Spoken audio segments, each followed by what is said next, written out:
ወንድ ልጅ ነህ። ወላሂ ላዚም እናውራ። አላህ አጋንንት መሆኑን ስላሳየን እናመሰግናለን። ከንክኖሃል አይደለም? ያጋጥማል። ስብራቱ ከባድ ነው። ስብራቱ ከባድ ነው። ስለምትሄጂው ስለተሸነፍሽ ነው። አይ ወንድ ነኝ።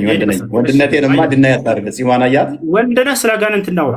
ወንድ ልጅ ነህ አንተ። እናት ወልዳለች። እኔ ቤተሰቦች አይደሉም ኡስታዝ። አንተ አጋንንት ወንድሞች ናቸው፣ እኔ አይደሉም። እናውራ ስለ አጋንንት ወንድሞች ናቸው አይደል? አንተ እኔ አይደሉም። ስለዚህ ስለ አጋንንት መስጊድም ስላላቸው እናውራ፣ በእውቀት እናውራ። ስለ በቃ አሁን ኮንክሉዥን እንስራ። ለምን ረብሸው? ኦኬ ይዛልያስ ስለ አጋንንት መጽሐፍ ላይ አውራ ቢባል አያወራም። መጽሐፉን ወላሂ አየሽ፣ አትጩ። በቃ አየሽ፣ 5 ደቂቃ አለኝ። ታልካ እንዳደባ 5 ደቂቃ የለም። ቆይ አንተ ነህ ሁሌ ደቂቃ የምትወስነው። ቆይ ሁለት ደቂቃ በሁለት ደቂቃ ጨርስ። ያዝ አንዴ ና ደቂቃውን አሳየን። ግን እፎይ ለቅደው እንዳታረግኝ እሺ። አይ ለማሳየት ይቸገራለሁ። ያለው ካሜራ ካዞርኩኝ እኔ አልታይም። በቃ እናምናለን። ቀጥል። የግዴታ 2 ደቂቃ ነው ያዝ። በቃ እሺ 2 ደቂቃ ግን በጣም ያንሳል።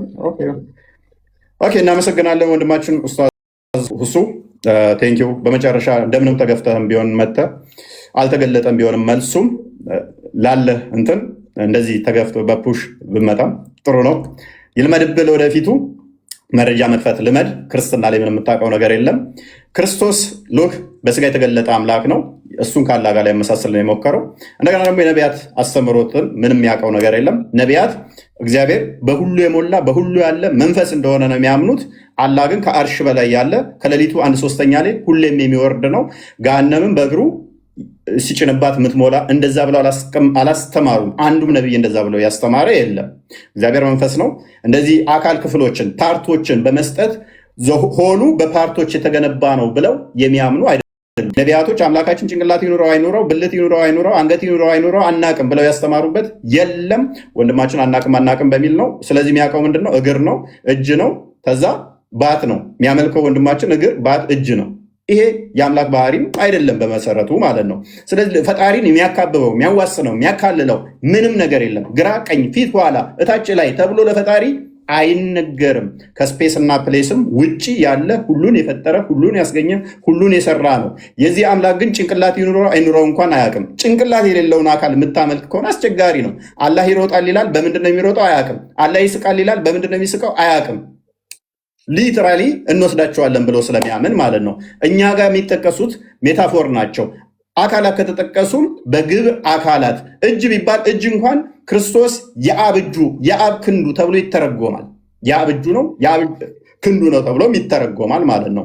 በቃሉ ስለተፈጠረ በእጁ ሰራ ቢባል እንኳን ሁሉ የተፈጠረው በቃል ነውና ሉክ እግዚአብሔር በእጆቹ ሰራ ቢባል እንኳን ቅድም ስላመጣው ማለት ነው ያ ሁሉ የሆነው በቃል ነው። ዮሐንስ ወንጌል ምዕራፍ 1 ቁጥር 3 ላይ እንደሚናገር ሁሉ በቃል ሆኗል ስለሚል ማለት ነው። ታይሜን ጨረስኩ።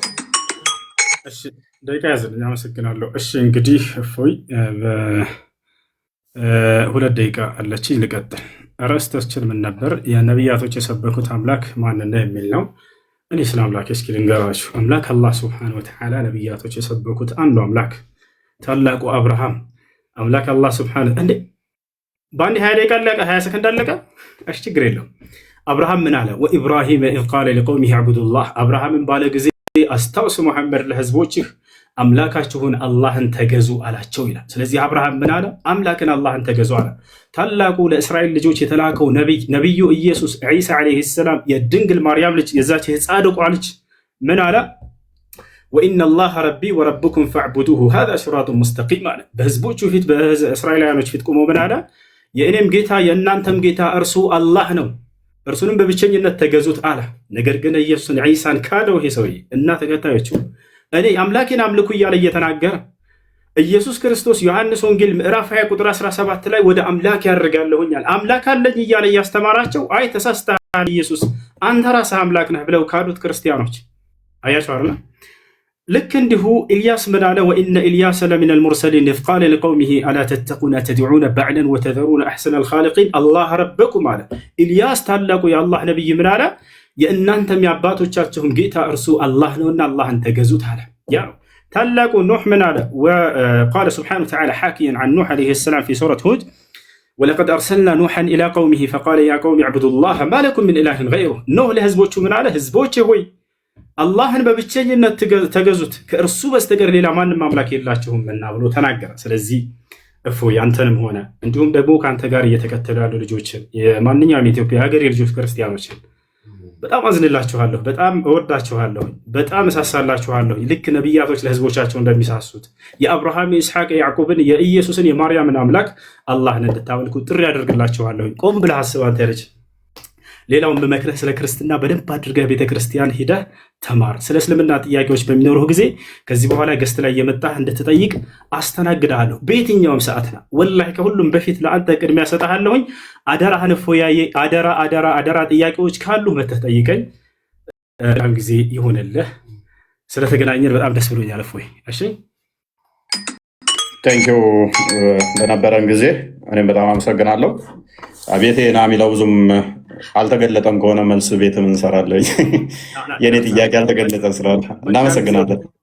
ቴንኪው ባይ